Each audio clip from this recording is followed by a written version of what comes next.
咧想同大家介紹 Daniel Bennett 啦。咁係我哋咧印尼聖經學院嘅高級總監啊。咁佢2014年嘅時候咧就開始喺科羅拉多州度工作，咁樣曾經係學院事務長啦。咁佢咧就係好熱衷於咧門徒訓練嘅。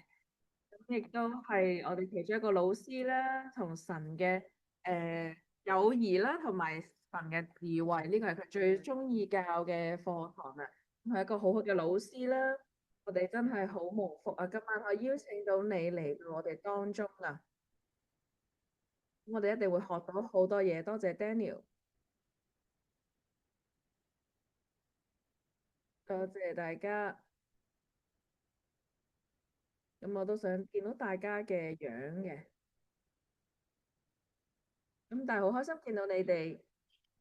好榮幸嚟到你哋當中，同大家分享神嘅話語。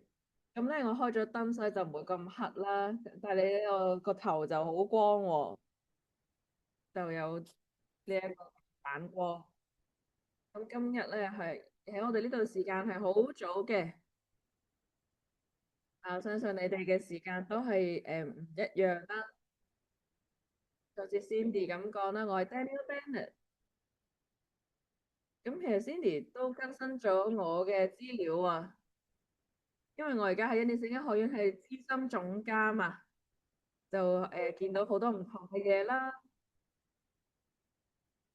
其實我2007年已經開始嚟做嘢啦，我就喺呢個電話中心嗰度啦。18年前我就嚟讀書啦。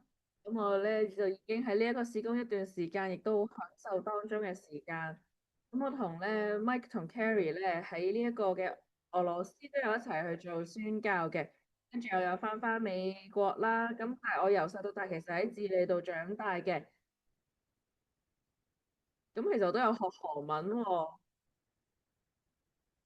咁我其實都對咧，日本啦、中國啦、南韓都非常之有熱、有心嘅，所以好開心、好榮幸今晚同你哋分享神嘅話語啦。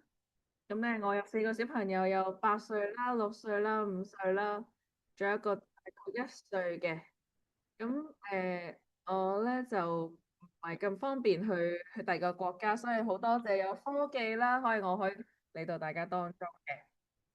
今日想同大家分享嘅話語咧，係好有啲唔尋常。咁我個主題就係話聖經學院學生嘅危機。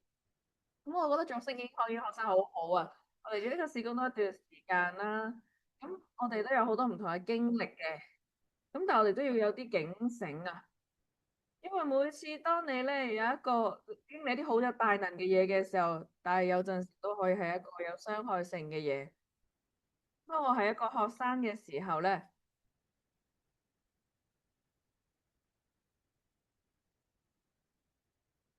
對我嚟講咧，當時我做學生嘅時候，我都有面對好多嘅挑戰啊、問題啦。咁但係我其實好中意面對呢啲挑戰嘅。咁當時其實我都咧有陣唔小心做錯啲嘢啦。咁但係如果你哋可能係遠程學生啦，咁可能對你哋嚟講，其實我哋都有同樣嘅問題。咁我今日同大家分享9個做學生嘅危機。咁我唔係要嚇你哋咧，或者去令到你哋失望，而係想你哋更加有效啊，或者亦都避免一啲嘅陷阱啊。好似 Cindy 咁講啦，我會好樂意同大家解答大家嘅問題嘅。咁第一個危機啊，係你可以太熟悉聽到神嘅話語，然之後唔識得點樣應用。你聽到好多話語啊，但係我哋可能太適應聽，就冇刻意去用啊。呢個係最大嘅危機啊！話語當然好好啦，聽到好多話語都係好好啦。但係如果我哋淨係習慣聽，然之後淨係喺度聽，然之後唔做任何嘅嘢咧，其實咁樣都係唔好噶。咁特別是你而家可能睇緊影片啦，你可能第一日聽到10個好好嘅重點，跟住再聽到10個，第二日再聽到8個，再聽到20個，再聽到9個。你其實根本就冇辦法應用所有嘢啊！有啲人就覺，有啲人就覺得哇，一年聖經學院裏面好多嘢啊，眼花繚亂啊，學到好多嘢啊。但係其實我哋都要留意聖靈強調嘅嘢，強調今日聖靈今日想同我哋講啲咩咧？我冇辦法12樣嘢都做晒，冇辦法做12個扭轉人生嘅決定，我冇辦法每日都做12個咁樣嘅決定啊！因為唔係咧，做晒所有嘢，因為你冇辦法做晒，跟住咧你就會習慣咗，呢啲係一啲資訊嚟㗎，就係喺度聽咯。跟住乜都唔用啊，其實呢樣嘢係唔好噶，所以我見到啲畢業生啦，佢哋就會停止咗成長，因為佢哋好習慣聽好多嘅講道，然之後唔做任何嘅嘢。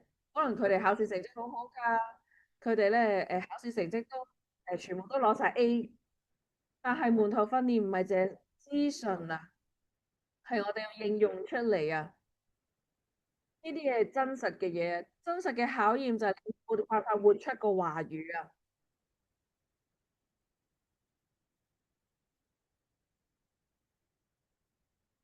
有啲人可能考得唔好啦，佢哋就會話：哎呀，呢個問題問得嗰啲字眼寫得唔好咯，跟住佢哋就會開始嬲啦，佢哋就開始鬧啲職員啦。但係其實呢個先係真正嘅考驗，你點樣去處理你啲失望咧？處理啲唔同意嘅嘢咧？所以其實即刻去應用所有嘢係好難嘅。但係好似聖靈，我哋要跟隨聖靈嘅帶領，就係喺呢一下我而家要專注啲咩咧？呢一堂我見到啲咩咧？主要有啲咩需要成長？我需要有啲邊個部分我需要花時間去咀嚼咧？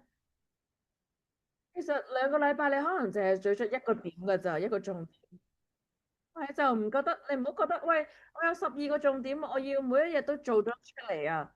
唔係㗎，神知道我需要有啲咩地方需要成長。其實你無論幾時需要話語，佢都係有真有活嘅話語，你幾時都可以咧支取一啲嘢，你幾時都可以應用到㗎。你可能讀晒所有一年四海嘅課程，你2年後再聽都會你受到啲唔同嘢啊。所以你要接受到一個事實，就係你唔會第一次聽嘅時候就已經識晒所有嘢。你要記得，我係喺度成長噶，我每一次都成長緊，我係一步一步咁去成長。我就係專注聖靈究竟點樣帶領緊我做緊啲乜嘢。我哋唔好嗰啲做試食家，誒聽下，咦呢個教得好，呢個唔好啊，呢個都 OK 啦。跟住我哋就變咗嗰啲評論家啊，呢個係50% grace 恩典，呢個50% 係律法主義。哦，呢個咧就多啲恩典，係呢個多啲律法咁樣，我哋就會變咗一個評論家咯。喺度咧評論個教學嘅嗰個質素啊。但係其實最重要嘅係主而家用嘅呢個人同你講啲乜嘢，要你做啲咩咧？我哋係想要咧領受啟示啊！同埋另一個重點就係我哋唔好急咯。其實有啲教導，如果佢非常影響到你嘅話，鼓勵你再聽多幾次，聽多幾次，聽多幾次。只要你覺得聖靈挑旺緊一啲嘢嘅時候，你就可以繼續聽，聽2、3、4、10次都得㗎。唔係話我唔記得咗佢哋講嘅嘢，而係佢哋講緊嘅時候，聖靈同我講緊乜嘢，係我需要聽嘅嘢，係我需要咧去留意嘅嘢。唔好覺得要急啊！可能有嘢發生緊，你就咀嚼嗰樣嘢，想嗰樣嘢啦。雅各書1章22節啊，嗰度講到，但係你哋要做行道嘅人，唔好只做聽道嘅人，自己欺騙自己啊！我哋係想活出呢啲嘢啊！誒，我有個啟示，咦，神中意我啊！我知道你愛我，但係你中意我啊！咁你就花時間，咦，主咩意思啊？我點樣應用呢樣嘢出嚟咧？點樣應用喺我嘅生活當中咧？點樣影響我日常生活？我祈禱嘅方法咧？你就要同神有呢個對話。咁馬可太福音7章24至27節就話，所以凡聽了我這些話有做的，我比一個聰明人把房子蓋在磐石上，風吹雨打，水沖撞擊那房子，防止不倒塌，因為根基立在磐石上。但係了我這些為而不去做的，好比一個無知的人，把房子蓋在沙土上，風吹雨打水沖撞擊那房子，房子就倒塌了，並且倒塌得很厲害。其實好重要就係提醒自己，如果你淨係一個禮拜淨係去教會一次嘅，你可以記得晒所有重點。但係你喺一年聖經學院，你要學好多嘢，你可能冇辦法追上所有嘅重點，都好中意嘅，但係你真係要識智慧去分辨。所以第一個危機，第二個危機係咩咧？你就會放低你嘅防備心。啊，哥林多前書15章33節就講到，你們不要被迷惑了，結交惡友，敗壞善德啊！啊，我唔知你面對緊咩狀況啦。但係我哋呢一世都係喺呢個基督徒嘅環境裏面成長㗎，所以我其實咧係好留意到，誒，其實有啲人係好典型㗎，好假㗎，所以我係唔可以放低個防備心，我唔可以成日同佢哋一齊花時間啦。佢哋好出去玩嘅時候，我就唔同佢哋一齊啦。我喺光明裏面，佢哋喺黑暗裏面，我哋係唔一樣嘅。所以如果你俾世界包圍，你反而好容易記得，誒，我係要唔一樣嘅。但係當你俾基督徒圍住，佢哋全部都好愛主、好火熱，有陣時你就要留意下啦。咦，我哋乜都可以做啊，我就放低防備心咯。我哋講八卦唔緊要，因為我哋都愛耶穌啊。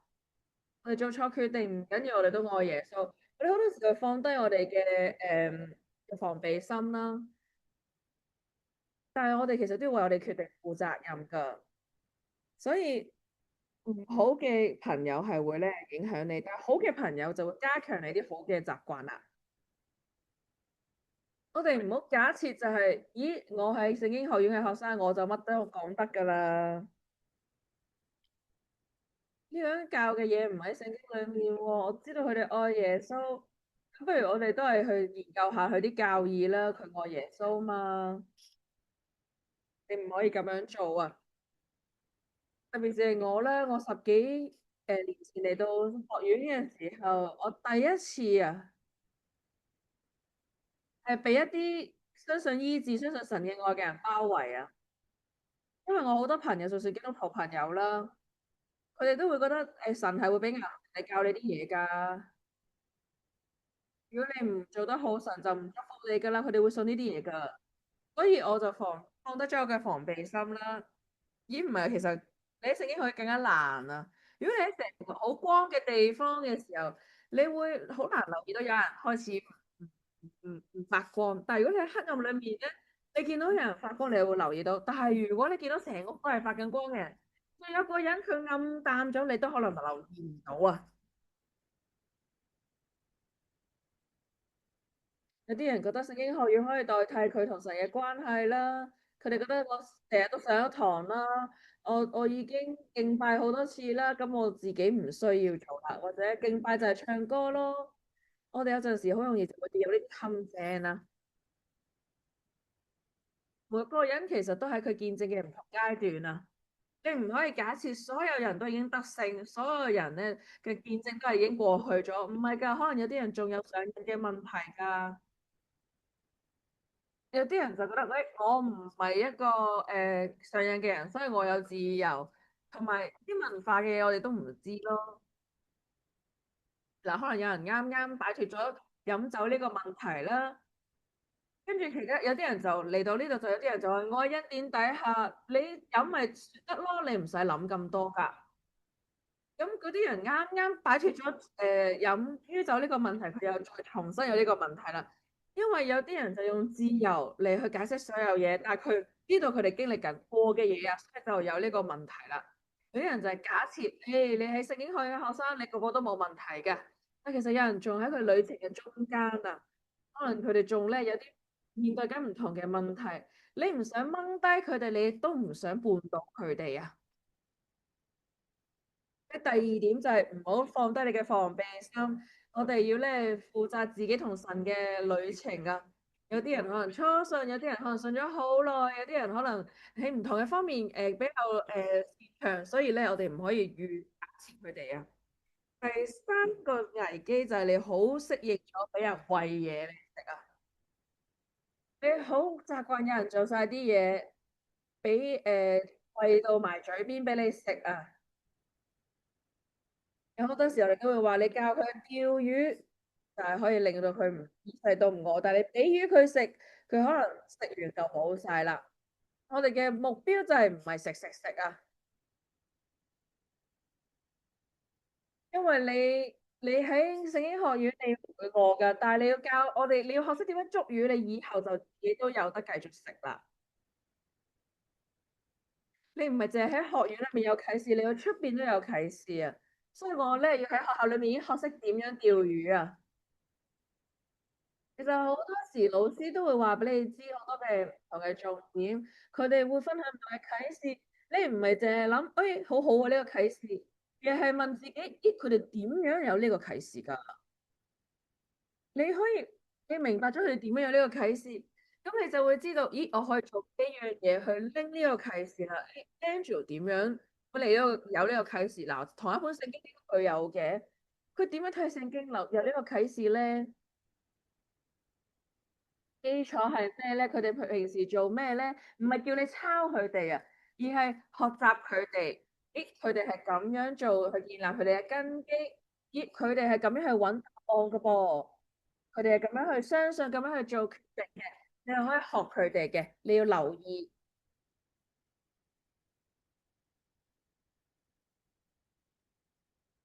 咁我啱啱44歲啦，幾個禮拜前我就44歲啦。我4歲就信咗主噶啦，咁我40年就信咗主。咁所以我已經好熟悉呢啲嘢啦，我啱啱先發現啊，有好多事工喺出邊，但係我吸引我嘅，令到我想更加認識主咯。唔係話有人好聰明，佢咧識好多嘢就吸引到我，唔係啊，我唔係需要有人俾資訊我，而係有人俾人資訊我之後，仲會將佢嘅啟示分到俾我啊，佢做到我嘅榜樣啊。我可能而家冇乜平安，我想知道揾得到平安啊，咁樣就吸引到我啦。嗱，我都有同一個耶穌啊。如果你可以有呢個平安，我都可以有呢個平安咯。我要見到有個人，佢同神嘅關係更加親密啊！我想學佢啊，我想向佢學習啊，應該係話你點解做到咧？嗱，當然我哋每個人都有唔同嘅呼召，但係有好多嘢我哋係都係一樣噶嘛，關係同神嘅關係都係一樣噶嘛，唔係話想要更加多發言嘅恩賜，而係關係得勝啊！有人有平安啦，可能可以寬恕到人啦，佢哋有意志啦，或者好有恩慈咧。我想要佢哋呢一種特質啊！我相信，我想要你未有嘅嘢啊！以弗所書4章11至12節，他所賜的有使徒，有先知，有傳福音的，有牧者和教師。我要裝備聖徒做事奉的工作，建立基督的身體啊！我哋五重職分啦，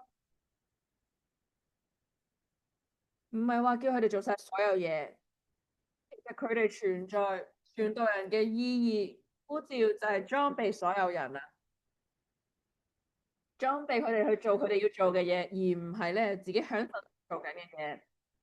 所以傳道人、服侍者其實就係要係咧裝備人啊，令佢有啟示、有智慧、有理解能力啊，有呢個經驗啊，令到佢用佢哋嘅技巧啊、啟示啦，去咧裝備人。第四個危機就係你可能會忘記咗你嚟一年聖經學院嘅目的係改變。有陣時嚟到啦，我想做門徒訓練啊，咁你可以咁樣做啦。跟住佢哋話我唔想做。咁其實，但係你嚟就係想改變啊嘛。我唔想去宣教之旅，我唔想去籌款啊。但係其實成個重點就係你去改變啊嘛。你唔係嚟呢度繼續做你做緊嘅嘢，而係嚟呢度俾神去伸展你啊，被挑戰啊，接受挑戰，去咧做唔同決定啊。所以係刻意噶。我哋想大家係行出你嘅舒適圈。如果有人話我唔想分享我嘅見證啊，我想喺其他人面前分享話語，呢個我唔分享見證啊，唔係啊，重點唔係啊，重點係就係如果你嘅生命之前係唔一樣嘅，係一路都係咁樣嘅時候，你係要嚟改變啊。所以我哋要提醒自己，神有陣時要我哋放手一啲嘢，亦都有啲嘢要我哋捉緊住唔同嘅規則，要做唔同嘅嘢。我成日都鼓勵人啊，唔係話你全一世都要做籌款，都要去公開演講，但你喺呢一度你要被神伸展去經歷唔同嘅嘢，讓神去裝備你啊。咁我教導啊，有啲人中意用筆記，有啲人唔中意用筆記。但我鼓勵學生，如果你中意用筆記，咁你就試下唔用筆記；如果你好中意唔用筆記，咁你就試下用筆記啦。你都有傾向，你中意你可以揀，但係你都可以伸展自己做啲唔同嘅嘢。有啲人去完宣教之後就知道，誒，我真係唔中意宣教。我好慶幸我去，令到我成長，但係唔代表話，誒，你唔係一個傳福音嘅人，咁你可能你就一日都唔試下。係你試完之後，你就知道，誒，我呢一樣嘢可能真係唔擅長，但係我係支持其他做呢樣嘢嘅人啦。我哋就係要做啲之前冇做過嘅嘢。好多人就話我而家做唔到，嗯，我哋想你做呢樣嘢，我做唔到。但係我哋係要咧打破呢啲大話，誒，但係神同我講我可以做，我就可以做咯。每個都有呢個恩賜噶嘛。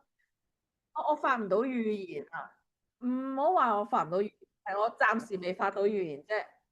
如果留意到一啲嘢，你話誒我未做過，但係我可以做，我願意試下。因為每次例如方言祈禱啊，你之前冇做過，但係你就係試啲你冇做過嘅嘢咧。你俾一個發語言嘅話語俾人，誒我唔知自己做得好唔好，但係我哋都要試着先，憑信心行出嗰一步。個重點去做門徒嘅意思就係你要改變。我哋唔需要嬲，佢哋都唔明我，都唔中意做，緊要嘅。你嚟到係要改變啊嘛，你嚟到就係去接受挑戰咯，做啲你冇做過嘅嘢咯。神好多年前同我講過，唔好話我唔識啊，我驚啊，你改下佢啊，我等唔切要去做啦。我未試過為病人祈禱喎，未見過人得醫治喎。你調轉，我迫不及待想去見證人得醫治啊！我迫不及待可以去發預言，迫不及待叫死人復活啊！你就改變你嘅諗法，改變你嘅期待，你嘅盼望，令到自己興奮去期待，而唔係驚啊！而唔係咧去咧令到自己，你唔係咧去睇低自己啊！當然。呢個改變嘅諗法其實係好興奮嘅。我好多年前我去要降落傘啦，我話我冇辦法收拾要跳出呢架飛機。咁我真係跳嘅時候咧，就係好開心嘅。其實我係一個內向嘅，中意咧公開演講，我中意匿埋，我中意喺背後幫人，我就係唔想俾人睇到嘅啫。但係神同我講話，誒，如果我想呼召你去分享我嘅話，讓人認識我咧，咁我就開始公開演講啦。咁佢就好似我跳傘咁樣啦，好驚啊！但我都想做嘅，可能都會好好，但係都可能會跌得好慘嘅。咁呢個係我當時嘅諗法。咁我就係諗，咦主，我知你係同我一齊嘅。咁都唔係話你每次都會做得好，你都可能會做得唔好啦。可能講錯咗嘢啦，令到佢哋更加唔明啦。可能我教得唔好啦，唔係話你所有嘢都會冇嘢㗎，都會信。但係你可以，你願意行出嗰步，願意就算做得唔好都繼續。我願意嘗試，而我知道我會進步越嚟越好。如果我跌低咗，咪叫耶穌掹翻我起身咯。我哋嘅過去唔會斷定我哋嘅未來，就算我哋之前冇做過，唔代表未來做唔到嘅。我哋有個學生啦，佢好安靜噶，咁佢就宣教。發現原來佢係一個好熱情嘅傳道人啊！佢本身好安靜，但一講到佢就哇好中意啊！佢變咗個唔同嘅人啊！佢好有熱情，停唔到啊！我就諗哇，發生咩事啊佢？但係如果佢唔行嗰信心嘅一步，我哋就唔會發現佢有呢一個根高啊，同埋原來佢有呢個恩賜，所以真係好好。第五個危機，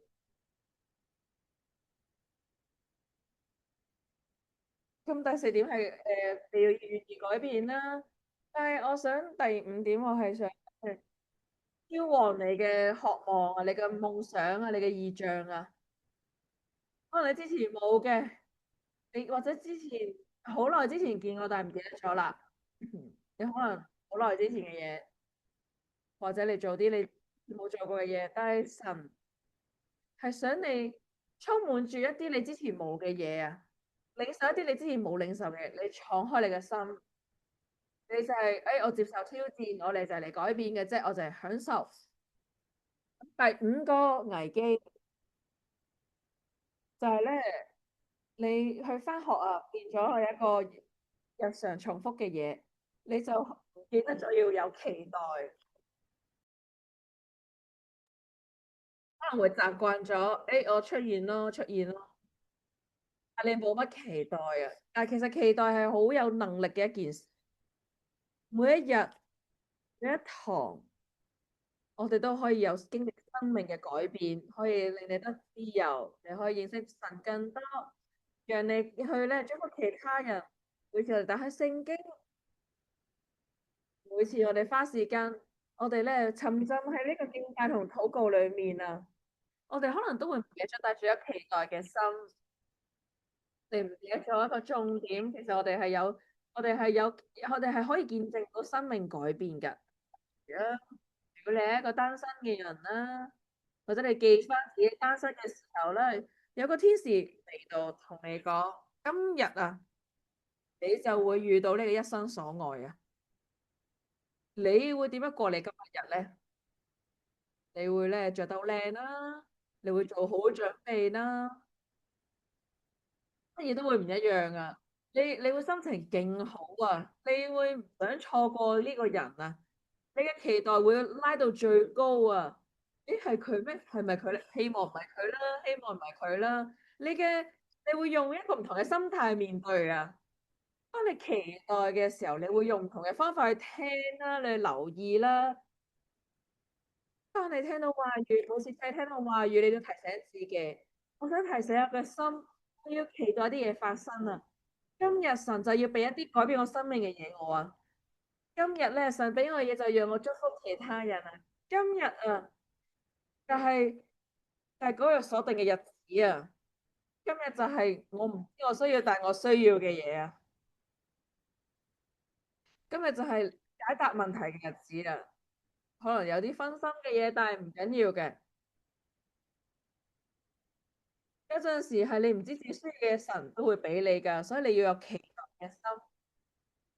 過你會點樣去面對你自己啦，同埋做所有嘅嘢啦。第五個危機就係當所有嘢變咗係一個恆常嘅嘢咧，你就唔記得咗有期待啦。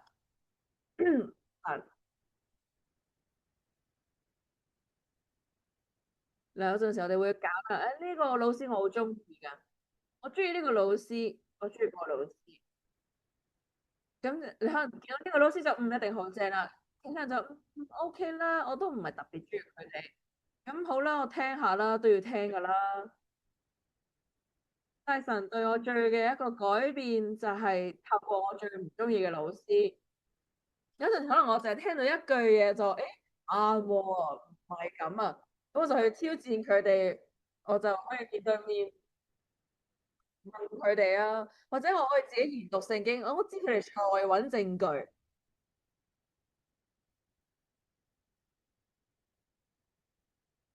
但係有陣時，神就係可以讓一個我唔係特別中意嘅老師，俾我見到一個好大嘅啟示啊！好啊，如果係咁，我就會改變咗個心態。如果係神講，我就會做啦。神係可以用唔同嘅人同你講嘢㗎。可能我哋都會中意呢個老師多啲，或者嗰個啊呢個人同神嘅關係好好啊。但係我哋個個都有同一個聖靈啊。就算佢唔係我最中意嘅老師，我都可以領受㗎。其實我好多年前咁有個老師，佢其實做咗老師好耐，我好中意佢嘅，覺得佢教書嘅方法好好啊。我就但係佢有樣嘢令到我好唔中意，佢就係話佢講到嘅就係我做嘅啱，你做嘅嘢錯。我覺得對我嚟講好難領受，好多人都有投訴。咁我就同佢講：你我要同自己講，我要強迫自己，一定要我要去領受，就算我唔係好中意嘅風格，我都要去領受。我就發現，咦，我都領受咗好多嘢喎。我就會覺得，咦，我都冇，你都唔識我，你點知我做錯晒啲嘢先，係咪先？但係當我決定要去領受嘅時候，我都可以領受好多嘢嘅。聖靈先係真正嘅老師啊！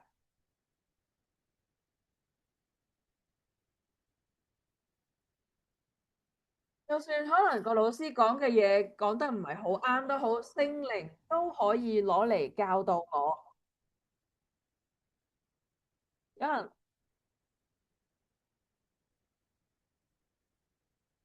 就算有啲老師可能講話，神可能呢樣嘢唔中意你㗎，但係聖靈都可以提醒我，咦唔係喎，其實神唔係咁睇。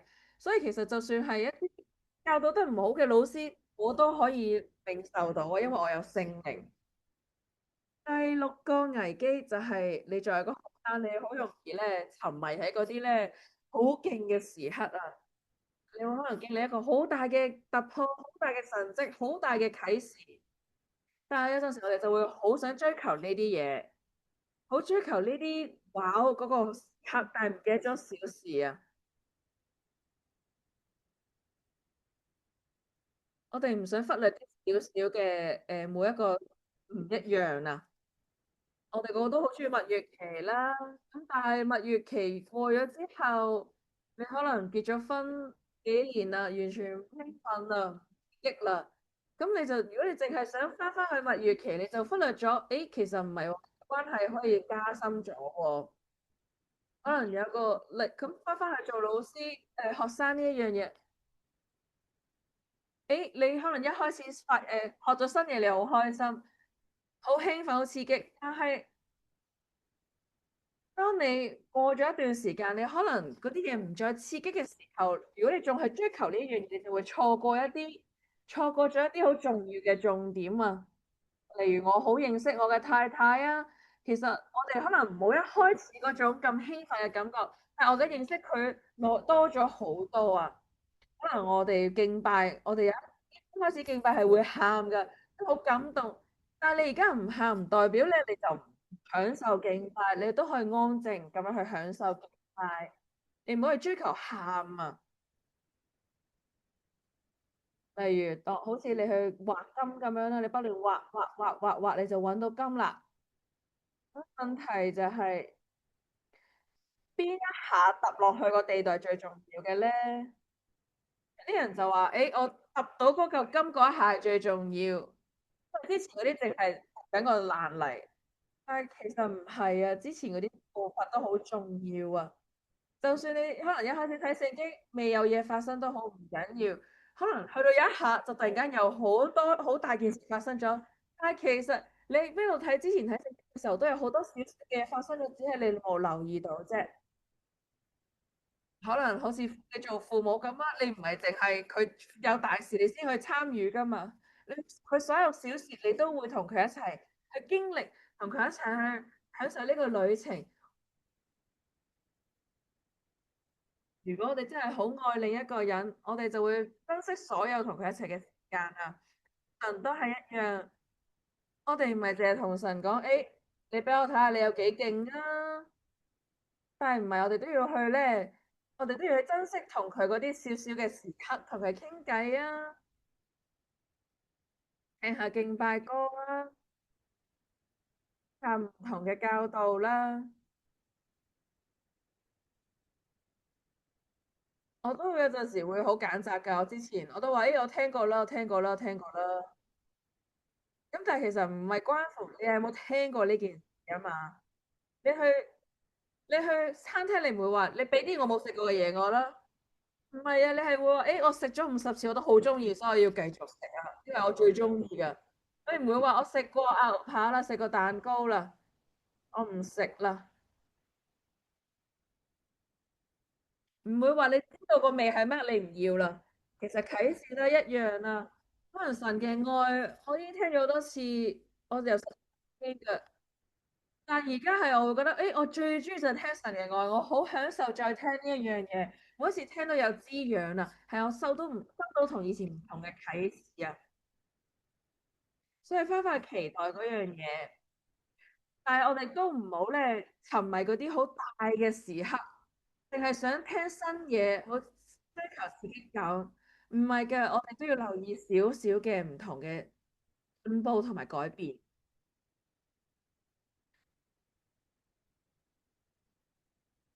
如果我可以翻返去以前同地上嘅耶穌有5分鐘嘅對話，我想翻返去5分鐘咧，我想見到佢叫拉撒路復活，或者見到佢上十字架，都好正嘅。但係我都好想淨係同佢傾偈，佢食緊飯嘅時候同佢一齊食咯，坐喺佢腳下度，可能乜都冇發生，就有親密咯。我想要咩咧？兩樣都想要啊！所以教導教學都一樣，我都中意聽好多新嘅嘢，讓我可以分享出去。但係我都想聽一啲我聽過嘅嘢，去領受更深入嘅啟示。第7個危機就係你會可能好想同人比較，呢樣嘢可以係負面嘅，因為你就會覺得我勁過佢哋咯，呢樣嘢係唔好嘅，或者係佢哋勁過好多啊，都唔好啊，一係就驕傲，一係就自卑，都唔好啊。每個人都喺生命嘅唔同階段，如果我哋比較嘅話咧，覺得我超過佢哋好多咯喎，我唔使成長啦，佢哋要追上我嘅步伐咯。有啲人就話我唔係嚟上堂噶，我嚟幫同學噶啫，錯啊！有啲人就覺得佢哋我行得前我好多啊，我要放棄啦，因為我覺得我要追好耐先追得上。佢哋全部都有好好嘅態度，全部都做得好好，我唔做啦。唔係咁樣噶，聖經可以講嘅係我哋嘅自己個人成長。嗱，你諗下，如果你將人同神嘅關係有1至10分，10分就係屬靈巨人，1分就係可能你啱啱初信，啱啱到。咁如果有人嚟到聖經學院嘅，佢哋走嘅時候，畢業嘅時候係 C，其實呢個係一個好大嘅成功啊！佢哋成長咗，佢一開始係2，而家係4，好正啊！佢哋會繼續成長，好好啊！如果有人嚟到嘅時候已經係8，咁佢走嘅時候都係8，其實呢個係一個失敗啊！因為唔係比較8同4啊，唔係話2去到4仲係離8好遠，唔係啊，而係講緊你個成長先。如果你2唔緊要啊，覺得個8好勁啊，佢已經好前啦，我淨係去到4咋。嗱，即係我哋唔係咁樣比分，係咁樣用呢個做呢個例子啦。唔係話我淨係學咗咁多，我仲有好多問題，唔係要去比較其他人啊。但係我想講嘅就係，如果你一開始係一個 BB，變咗2歲小朋友，好好啊。如果你本身係一個巨人，你走嘅時候都係一樣，咁你個係失敗咯。所以我哋唔好去滿足現狀，亦都唔好自高自大。如果有人係望住一個2嘅人，哇！你睇下我幾勁，我係一個巨人，因為我不嬲全個人生都係得啲1同2，唔係咯，係因為你冇見過9同10啫。咁你停止生長成長係唔得噶。因為你覺得你已經好勁，唔係咁樣噶，你係要見多啲人咯。咁即係話，你要去見一啲比你更加勁嘅人，你見唔到現實生活，你就喺聖經揾呢啲人。我係咪勁？我係咪強大過耶穌，強大過約翰，強大過彼得先？唔係嘅話，咁即係我哋仲有佢進步嘅空間啦。咁當空間，但係亦都唔係話我哋又要自卑，覺得誒點解我永遠都去唔到人哋嗰度咧？咁樣兩三年好短時間嘅咋，我哋同神嘅旅程係一生嘅時間。亦都唔係，但係又唔係話叫你要有個目標。我係咪要由一開始要由 BB 2年後變一個人，亦都唔係咁樣嘅，因為你都要有唔同嘅定義。你諗下，我 Andrew 佢行做咗60年基督徒啦，我都做咗信徒40年啦，但我發現係其實唔係啊，仲有好多嘢係我未識噶，我仲有好多成長空間啊，所以唔好覺得自己好自卑沮喪，但係亦都唔好自高自大。其實保羅都用咗一段時間，幾年時間先成為咗一個意圖啊。因為神仲有好多美善恩典能力係我哋未有發掘到噶，未經歷到噶。我越嚟越多經歷喜樂，我就發現仲有更加多喜樂我可以經歷啊。所以唔好比較，因為一比較就會令你滿足現狀，或者令你自高自大，或者令你好自卑。有陣時我望住小朋友啦，我從來都冇試過望住個 BB 就覺得，喂，我希望你30歲。當然30年後，我希望你30歲，但係而家我就係中意你做 BB，你就係一個完美嘅 BB。我唔會望住佢哋就會，因為我啱啱個 BB 2日前開始行第一步啦。我唔會話，我想你而家即刻識行晒。唔係啊，而家我覺得你行呢一步就已經係最好啦。我好為你好感到驕傲，都好開心。我唔想快進啊，我想同你享受呢個過程啊。有陣時我哋會以為神覺得好辛苦，點解你哋行得咁慢？但係亦都以為父母係好想我哋快啲長大，跳步咁樣長大，但係其實唔係嘅。神係好享受同我哋一齊成長嘅呢個時間，佢完全唔沮喪唔嬲啊，唔完全從來千祈唔好覺得神嬲你，或者覺得好敏感。你要知道，你比琴日多啲信心，你比琴日更加強壯，就已經好好啦。你知唔知比較仲有另一個問題就係，其實每個人都有唔同嘅恩賜、唔同嘅風格。我哋可能會講五重職分啦，嗰5個人啦，嗰5個職位啦，或者可能講9個恩賜啊、預言、醫治咁樣啦。但其實你要見到你嘅呼召係完全唔一樣㗎，你嘅呼召係同你嘅手指模個指紋一樣，係獨一無二㗎。你嘅呼召只有你可以做到，係充滿晒你嘅風格㗎。如果你係一個牧師，你就同其他牧師唔一樣，因為係你嘅恩賜湧流出嚟，神係會透過你彰顯嘅方法係唔一樣㗎。你嘅呼召同其他人係唔一樣。如果你去比較自己嘅話，你就會陷入咗陷阱裏面。就算你係牧師，你嗰個都係牧師，你唔需要學佢咯。你都唔好比較，你永遠都做唔到佢，因為其實佢永遠都做唔到你啊。你嘅呼召，你同神嘅旅程都係獨一無二嘅。你可以被受到其他人嘅啟發，但係千祈唔好比較，覺得自己唔夠。好啦，咁我再追翻少少時間進度啦。第八個危機，但係你會期待所有人都係嘅，你就會，但係你夠耐，你就會發現其實冇人係完美嘅，每個人都係旅程當中啦。你嘅同學唔一定係完美，我哋嘅職員都唔完美，有老師嘅。有啲人就會覺得，你基督徒啊嘛，所有敬虔嘅人都應該係完美噶啦。係神係完美嘅，但係佢都係流緊，透過一啲唔完美嘅人流出嚟噶。所以有錯誤嘅溝通，會有一啲嘅技術上問題啦，可能心情唔好啦。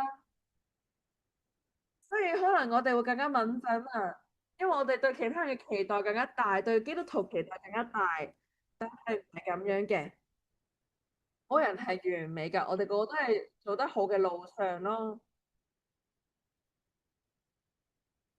咁咧，哥林多前書1章26節，弟兄們啊，想一想你們的夢調，按着人的觀點，有智慧的不多，有能力的不多，有尊貴地位的也不多。唔係話基督徒係要做最好嗰個，唔係啊，其實神呼召嘅全部都係最低嘅人。所以提醒自己，點解啲人係咁樣？點解啲人係咁樣？係因為啲人個個都係有自己嘅問題。神神都係神係揀最卑微嘅嘢去彰顯佢嘅榮耀啊！所以唔好問點解基督徒唔完美啊，係因為神係要揀選現實唔強壯、唔強大嘅人去彰顯佢嘅榮耀啊！最後一個危機啦，你可能會變得好冇耐性啊！當你有話語好多話語嘅時候，你就發現你就可能會問：點解我仲有問題？點解我仲未做到？點解仲未去到嗰度？咁哥林多前書因為開始恒久忍耐啊！我哋唔單止對自己有耐性，都要對我哋咧要對自己有耐性，好似農夫咁樣，佢咧要等嗰粒種子咧生嘢出嚟啊！我哋就要繼續撒種、撒種、撒種。當我開始試工嘅時候，我就以為自己有好多果子，但係咦，原來唔係喎。跟住我就問我爸爸，點解你可以繼續撒種啊？就算你見唔到結果都好，爸爸就話繼續撒種，就算見唔到改變，繼續撒種，繼續服侍，繼續服侍。可能種子要好耐先可以長成大樹，你繼續做啦。就算我哋而家仲有好多成長空間，都要享受同神一齊嘅時間。嗱，我個重點唔係話印啲聖經學院或者讀聖經學院好危險啊，唔好做，唔係啊，而係你讀嘅時候你要有智慧咁去做，佢都有好多好處㗎。你讀，你就發現，誒，2年內我好似去咗10至11年嘅教會聚會喎，因為喺教會啦，同埋啦，你可能每一個禮拜個講道都會有講啲重複嘅嘢，因為你唔知係咪個個都聽過。但係喺你聖經學院裏面，你就可以深入咁去領受唔同嘅教導，你可以深入咁樣咧去領受話語。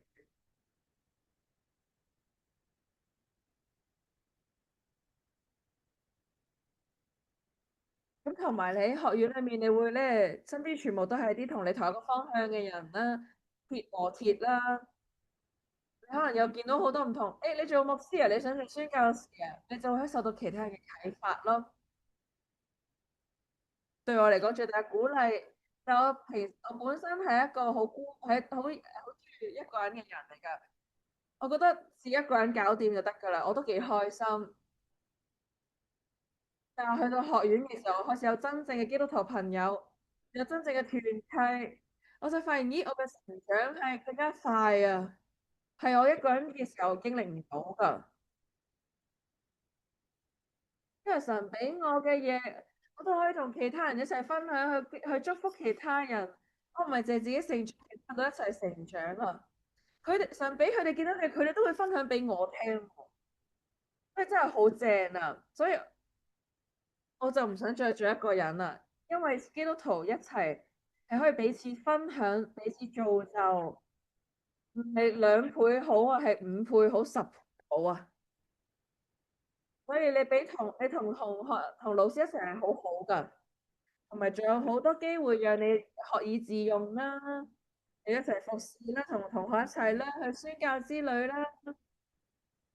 你唔係你唔係上你唔係私下服侍嘅，你真係服侍緊啊！我發現，咦，我同學分享嘅嘢其實都好造就到我，就算我哋好似試緊都好，其實佢哋係服侍緊我啦，鐵磨鐵啦。如果我見到其他人同耶穌嘅關係，咦，係同我唔一樣，我就會咦，我都想要喎，我就想學佢哋。佢哋又更加慷慨喎，我都想要啊！佢哋更加多平安喎，我都想要啊！受到會好容易受到啟發啊！每個人都有自己強大嘅地方、擅長嘅地方。如果佢哋呢樣嘢叻過我，我都想要。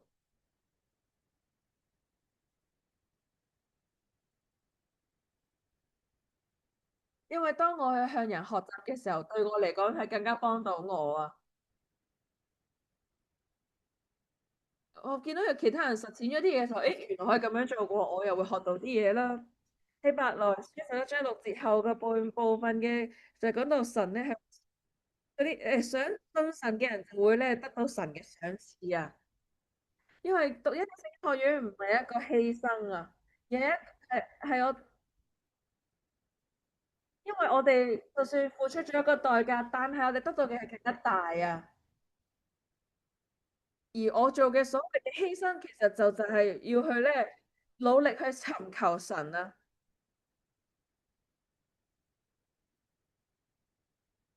所以最大嘅重點就係你要令到自己咧要繼續帶住期待，對神每日都對住神帶住期待啊。咁我應該都準時完結嘅，多謝大家。咁我而家咧都好，我都會回答大家嘅問題嘅。我好多謝 Daniel 你嘅教導啊！你真係咧帶我哋咧進入一個更深層次嘅嘅地方啊！多謝你啊！你哋見唔見到個屏幕啦？好多心心啊！多謝，我見到嘅多謝大家，大家都好中意啊！咁我哋都會。咁我哋都會有錄音，你都會放上 YouTube，你哋都可以再聽過嘅。呢個應該就係你哋要不斷重複聽嘅錄音啊，可以聽30次，好似 Daniel 咁樣講。咁阿 Mike 就會開始主持呢一個問答環節啦。歡迎大家寫問題落嚟啦，咁我哋就會盡量答晒所有嘅問題嘅。多謝 Daniel，多謝你嘅分享，真係好正啊！我好中意你嘅教導嗰樣嘢就係。你真係好識用例子啊，好容易明啊。好中意呢個教導就係，其實我哋呢度有好多都係學生啦。其實呢一樣嘢真係對我哋嚟講好重要啊，一個好大嘅提醒。咁我哋就開始問答環節啦。咁我就會每個一逐個逐個讀啦。咁我哋大概有20分鐘嘅時間。第一個問題，Hello Daniel，你最中意嘅主題就係同神嘅友誼。咁你點樣平衡？同神嘅友誼同埋敬畏神嘅呢一樣嘢啦。第二樣嘢就係你點樣教你嘅小朋友同神一個見唔到嘅神有呢個友誼，好啊呢個問題。如果我有3日嘅話，可以去答你呢個問題，咁我都可以用晒呢3日嘅。呢個問題真係好好啊，係鼓勵你去深入到噶。同神嘅友誼啦，我分享嘅嗰個主題。我就係想用，我想認識神嘅所有範疇，我唔係淨係想同神有一種關係啫。如果淨係認識神係我嘅朋友，或者應該咁講，我淨係知道神係我嘅醫治者，都好好。但係如果淨係知道佢係醫治者，咁我又錯過咗好多嘢啦。我知道神係寬恕我嘅，好好。但係如果淨係知道佢係寬恕我，咁我又錯過咗啦。所以呢啲友誼都係其中一個，朋友都係其中一個。神係我嘅朋友，好好，但係我淨係知呢樣嘢就梗係唔夠啦。而其實神就好似粒鑽石咁咯。我想用唔同嘅角度睇神啊。我中意嘅主題，我諗緊點樣形容啊？其實我都好中意敬畏神呢個主題噶，因為我真係好想發掘神嘅唔同面。我會，我想見到佢係我嘅王啊，佢係聖潔榮耀，佢值得敬拜，好奇妙嘅神啊，而唔係淨係嗰個好接地氣嗰個朋友嘅佢。而其實我同神嘅友情令到我對佢嘅敬畏更加深啊！而我對神嘅敬畏亦都加深咗我哋嘅友誼。一個例子就我同我爸爸，咁我由細到大知道佢係我爸爸啦。咁我大個咗，佢又會佢都會佢都會管教我嘅。有一日我翻到屋企，佢唔知我翻嚟，佢就以為我係賊，佢就準備打我啦。我就哇，我唔知原來你係咁噶。因為對我嚟講，佢係一個阿爸，佢會管教我，但係佢係一個好好嘅爸爸。我淨係見到你充滿愛同埋有趣嗰一面，但係我見到佢嗰個暴力嗰一面啊，佢係咁樣去對佢嘅敵人噶。我就會更加珍惜佢對我好嗰一面啊。如果我唔知佢有呢一面，我就可能唔識珍惜。但係同神係一樣噶，我都好愛佢，我中意佢對我嘅愛，佢個溫柔，佢嘅有趣風趣嘅一面。但如果我淨係得呢啲嘅理解，我就錯過咗佢其他佢強大嗰一面啊！佢係好好嘅嗰一面啊！佢係為我爭戰嗰一面，我都見唔可能會錯過咗啊！好似耶穌食飯嘅時候，約翰瞓咗喺佢心口，係一個好充滿愛、好隨意嘅關係。但係當約翰喺啟示錄嘅時候，佢見到耶穌係咁強大，佢係爭啲死咗啊！好重要嘅係，我哋有兩邊都見到啊！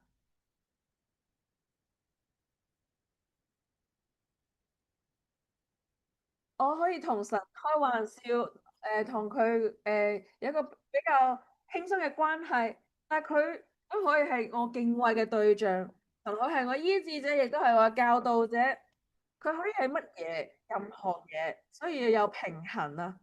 而我哋想要兩樣都要有，我哋唔想淨係對佢其中一面熟悉，我哋要熟悉佢所有嘅面啊！佢哋唔係一個相反嘅嘢啊，而係神真係有好似鑽石咁好多面，佢可以呢一個時間係同我哋比較輕鬆，呢個時間係管教嘅時間。我哋唔係要我哋驚佢，而係我哋意識到佢可以咁好啊，好似約翰咁樣喺啟示錄佢真係跪低咗啊，但係神都有同佢講，你唔使驚噶喎。第一方面佢又好敬畏神，沉醉喺呢個同在嗰個裏面，但係亦都同時神都係冇變過，耶穌都係叫佢唔好驚，所以我哋要兩樣都有平衡。我哋同佢親密嘅時候，我哋都可以有一個敬畏嘅心態。哇！你竟然揀我，想象有啲動物園係准你摸動物嘅，你摸隻羊仔，你摸下隻羊仔，你話好得意啊！我可以摸呢隻羊仔喎。跟住有人大嗌小心啊！跟住有隻獅子跑咗過嚟，全速前進，跑落你度。佢跑突然間停低，舐你。你覺得邊樣嘢更加令你印象深刻？係隻羊定獅子咧？好多人都知道耶穌係羊，有好多人亦都知道佢係獅子，但其實佢兩樣都係。你發現，如果你覺得神只係一隻紅啤啤，佢愛我啊，咁佢係良善嘅，佢係溫柔嘅，佢真係愛你嘅。但係更加有意義嘅係，你發現佢都係獅子，佢愛你啊，所以好好嘅問題，我覺得兩樣都好重要，對我嚟講係互相成嘅，你唔可以淨係一樣咯，全部都需要了解嘅。我小朋友嘅話咧，其實我仲喺度每一日都問緊住點樣去養育兒女，但係好重要嘅一點就係我同神之間嘅嘢，我唔可以收得太埋。我想佢哋睇到我敬拜，睇到我睇聖經，睇到我講嘅嘢，睇到我點樣做決定，睇我點樣講神，點樣同神傾偈。我哋就要俾佢哋參與其中，好似我父母咁樣啦。佢哋，我見到佢哋祈禱啊，見到佢哋睇聖經、沖涼嘅時候方言祈禱。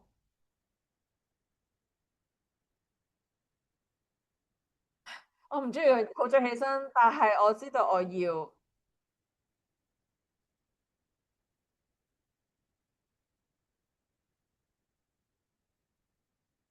咁咧，因為我都想我啲小朋友見到我敬拜、祈禱嘅嘢啊，所以我唔想佢哋淨係見到我做佢爸爸玩嗰一面啊。所以咧，我都要分配我嘅時間，喺佢哋見到嘅時間咧，都見到我做呢啲嘢。當然我唔係長期可以咁樣做啦，但係我都問緊主去攞智慧，幾時要做啲乜嘢？有陣時我哋都要俾小朋友見到我哋點樣做，佢哋先會學識嘅啫。一個好快嘅例子，對唔住我答好多嘢嘅，每次都會喺婚姻裏面啦，好有陣時你要喺小朋友面前有一個爭論啊。因為我哋都要俾小朋友知道，誒，其實父母都會有唔同意對方嘅一面嘅，當然係要健康嘅拗撬啦。咁但係我哋唔可以俾小朋友以為喺婚姻入面係唔會有唔同意嘅嘢啊。我哋要俾佢見到，誒，有一個好嘅方法，一齊去討論，有健康嘅對話。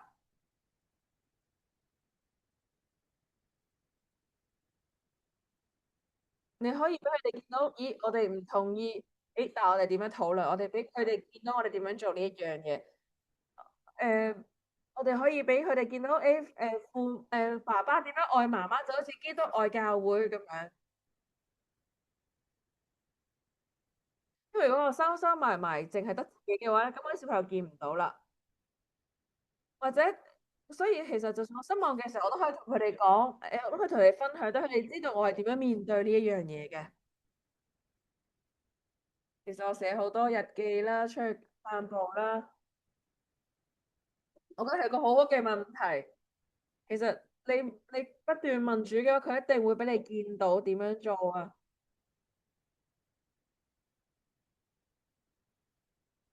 嚟，多謝 Daniel。另一個問題，畢業之後，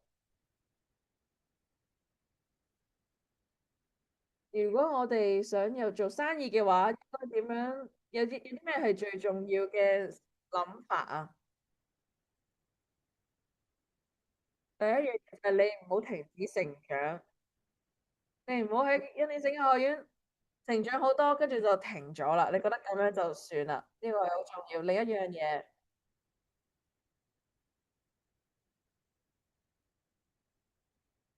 你要期待超自然，期待你可以改變世界，期待神可以透過你湧流。因為每一個呼召都係神嘅呼召。如果神呼召你，如果你要去做生意，你可能話我唔想做事工，我想係出去做生意，喺商界嘅。咁你就期待神嘅手恩膏喺你身上，令你做到更好大嘅事情。因為其實商界都好㗎。如果你俾做一個好嘅服務，你都可以影響你嘅社區。如果佢哋俾錢你，覺得你做嘅嘢好好，咁係個好嘅影響㗎喎。無論你嘅呼召係乜都好，你都要帶住呢個諗法。可能你做父母啦，喺商界啦，可能喺社區度服侍啦，或者政界啦，唔緊要噶。神係唔會做你要你做啲唔重要嘅嘢，你要見到你做嘅所有都係好重要噶。你係有呢個超自然嘅先知啦、預言啦、智慧啦、平安啦。有啲人都唔知點解佢需要黐住你或者信你噶。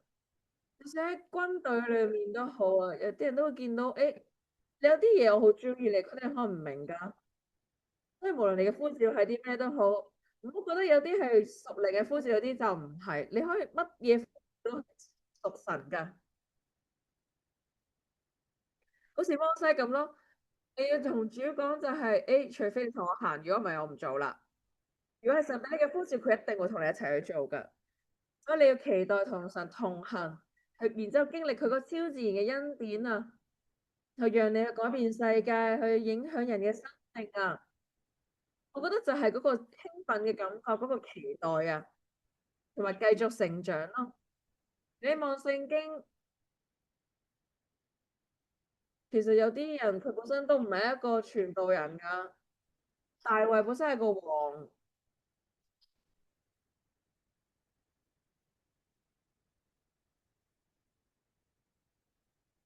只要你帶住神着你要做嘅嘢嘅時候，你就係呢個就係你神俾你嘅呼召，你就會做得好好。下一個問題，當今嘅基督徒最大嘅問題，你覺得係乜嘢？呢個係個好大嘅問題喎。我唔知我答唔答到啊。咁我住過唔同嘅國家啦，取決於你嘅國家，可能有唔同嘅困難啦。就好似啟示錄有7間教會，佢哋都有唔同嘅問題同挑戰啦。但係普遍嚟講，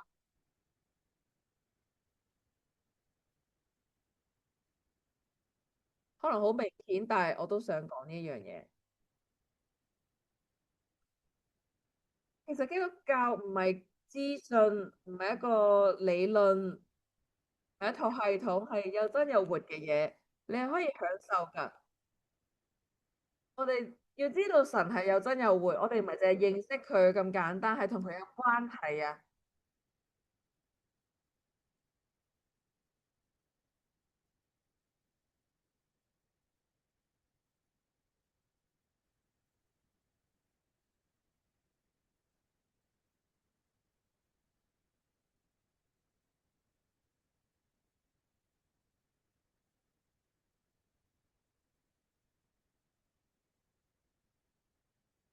我基督徒其實唔係講緊對錯，好多人就會覺得我想揾呢個證據啊，我想知晒所有嘢，我想將所有嘅邏輯都揾到啊。其實唔係咁樣嘅。唔係一堆嘅規則，唔係一堆嘅建議咁簡單啊。其實基督教係好真實嘅嘢，係關係嚟㗎。因為我之後又會教下點樣聆聽神嘅聲音啦。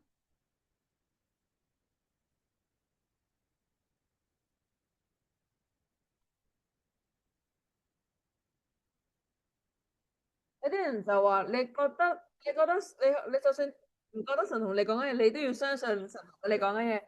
但對我嚟講嘅就係其實神同我講嘅嘢係好真實㗎。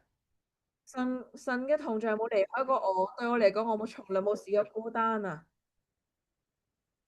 所以其實基督教呢個係關係啊，作為一個基督徒，你唔係要學一堆資訊，學一堆知識啊，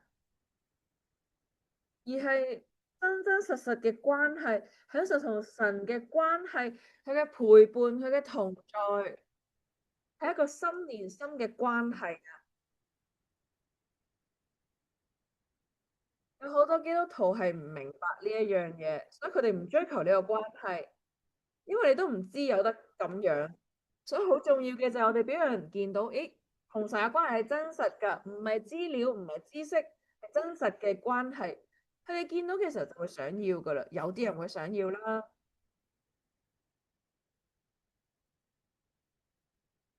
我哋需要更加多信心嘅英雄啊！我哋需要俾人見到，誒，我想學你，我想好似你咁啊！因為好多人一生裏面都冇見過一個好熟齡嘅基督徒，佢哋都唔知原來可以咁樣啊！有啲人就覺得聖經嗰啲人全部好特別㗎，我哋就諗多咗啦，做唔到㗎啦。唔係啊，如果我哋可以坦然無懼活出呢啲個信心嘅時候，就會成為人哋嘅榜樣，讓佢哋覺得，誒，原來係可以咁樣嘅喎。我哋可能俾人見到，誒，你認識神好深入喎，我都想學你。好似保羅咁講啊，佢完全係。佢可以講到就係你要效法我，如同我效法基督。我哋要更加多能夠講出呢句說話嘅基督徒啊！但係都要我哋謙卑咁去做，唔係要驕傲咁樣去做啦。Amen。好啊，仲有一個問題。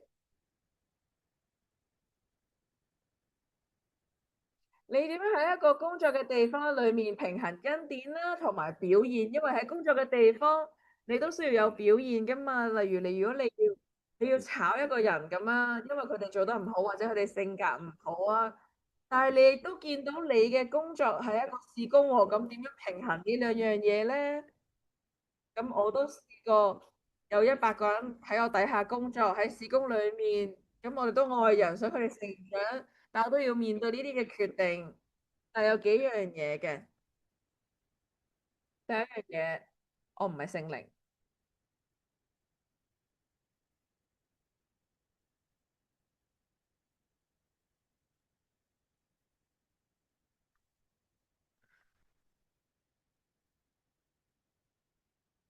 我要做嘅嘢其實只係設定好界線嘅啫，我唔需要去負責嗰個神蹟發生啊！我要做嘅嘢唔係就係整走晒啲規則，等所有人都可以留低。其實我咁樣係偷走咗佢哋成長嘅機會啊！等佢哋冇，我哋拎走咗佢哋學習嘅機會啊！所以其實就算安德烈都會講話，我哋都要有表現㗎，我哋工作係要有表現㗎喎。神愛我哋就係基於愛，唔係表現。但係我哋做嘢係要有表現㗎喎。你可以愛一個人，但係佢哋都可以令自己失去資格㗎嘛。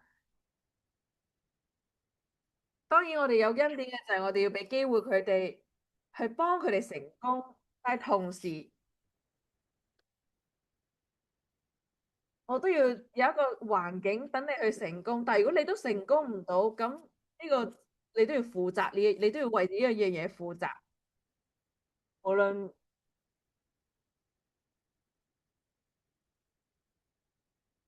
我同用我爸爸做例子，佢係一個學生事務處長啦。咁我都做咗7至8年啦，而家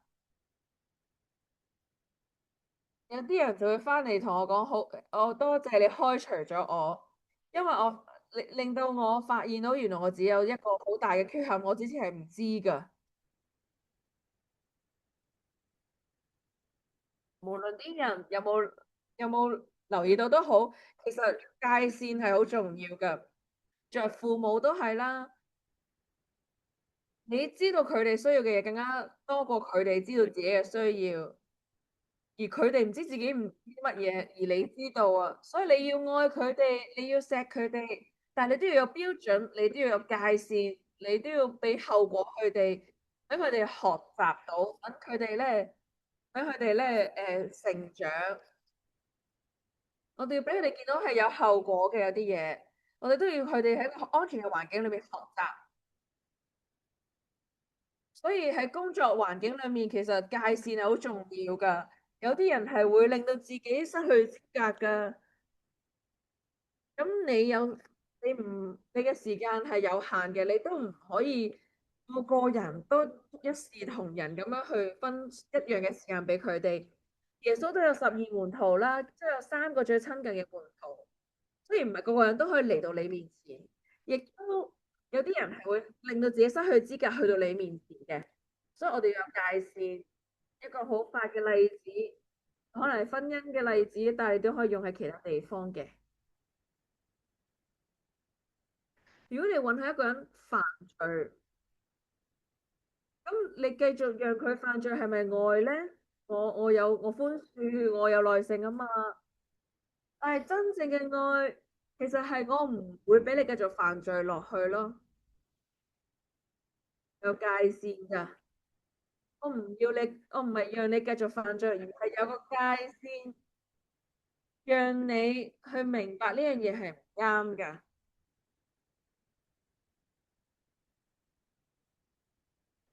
係啊，經文話你要另埋另一塊面俾佢打，但係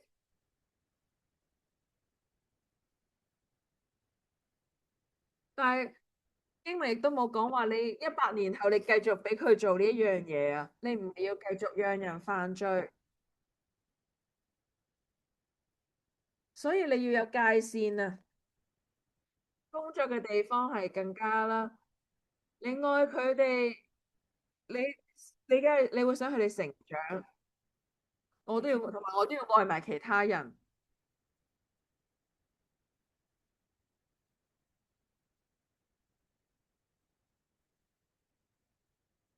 如我哋設立界線，都唔代表我哋唔愛佢哋，我哋有期待都唔代表唔愛佢哋。就算你真係要炒人都好，轉咗佢哋嘅崗位都好，你可以用一個愛嘅方法去做，亦都唔好內疚。但係，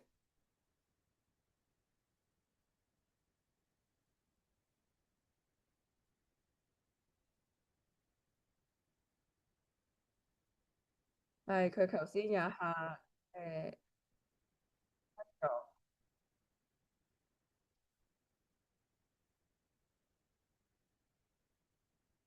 所以其實表現同埋智慧都係有嘅，都係需要嘅。好嘅決定會有好嘅表現，唔好嘅決定都有唔好嘅表現。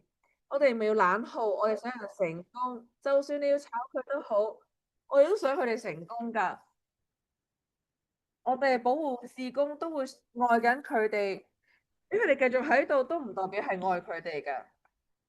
我哋唔係要，我哋唔係要人離開，而係我哋唔係要炒人，係其實佢哋炒咗自己，我哋只係需要令佢知道佢炒咗自己嘅啫。我就係要俾佢知道佢結出嚟嘅果子嘅後果係乜嘢啫。所以你唔需要內疚，你牧羊人都係咁樣，你都要保護羊。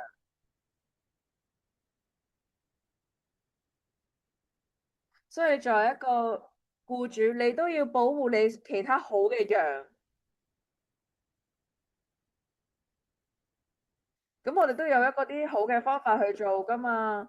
我哋係話你呢世都唔可以出翻嚟啦。我哋有唔同嘅誒唔同嘅方法，唔同嘅程度去處理呢啲嘢。咁有好多嘢可以分享，我都冇辦法短時間內三言兩語答到你。但係好好啊，多謝你啊，Daniel，你個答案答得，多謝你嘅智慧啊，分享俾我哋。我都想你繼續分享落去啊，可以問晒所有問題，因為對仲有好多其他問題。但係如果你問咗問題，多謝你哋問啊。